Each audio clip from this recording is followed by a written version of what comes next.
Approchons-nous donc de Dieu avec un cœur sincère et avec la pleine assurance que donne la foi, purifiée intérieurement d'une conscience coupable et lavée, extérieurement avec de l'eau pure. Tenons bon de l'espérance que nous professons, car celui qui a fait la promesse est fidèle. N'ayez pas peur de vous.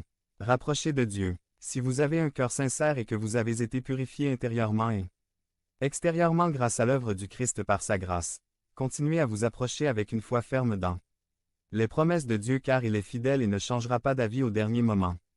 Bref, renforcez votre relation avec Dieu. Continuez à grandir dans la foi du Seigneur Jésus-Christ. Ne te retourne pas. Vous êtes entrés en sa présence à travers le chemin nouveau et vivant que le Christ nous a ouvert par son ministère de prêtre. Ne doutez pas, n'hésitez pas, continuez à vous accrocher à l'espérance qui est en Jésus-Christ à travers toutes les difficultés de la vie. Alors si ce jour vous vacilliez dans votre relation avec Dieu, je vous encourage à considérer l'œuvre de votre grand prêtre et son sacrifice efficace, du Christ vivant qui transforme toutes choses, et à affirmer en toute conviction et foi votre relation avec Dieu. Il est proche parce que le Fils l'a rendu proche, mais il existe une deuxième application très importante, qui concerne nos voisins.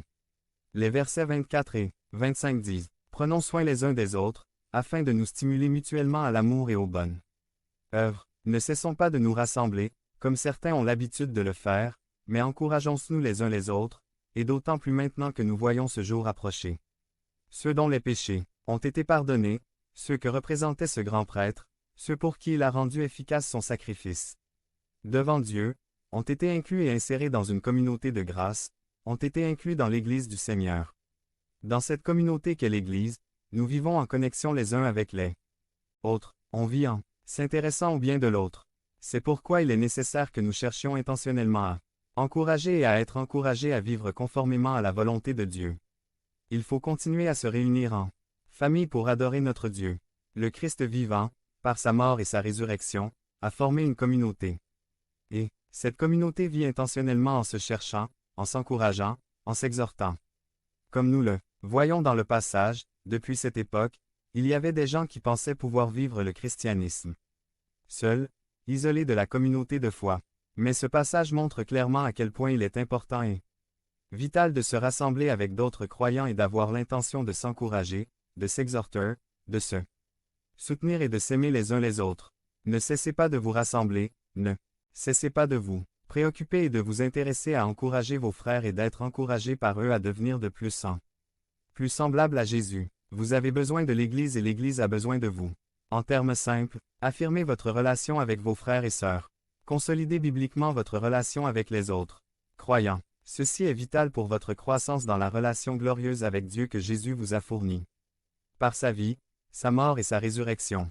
Le passage d'Hébreux 10, 25 met en avant comme point essentiel de pratiquer toutes ces choses, comme s'encourager, s'exhorter et se rassembler, le fait que ce jour vient.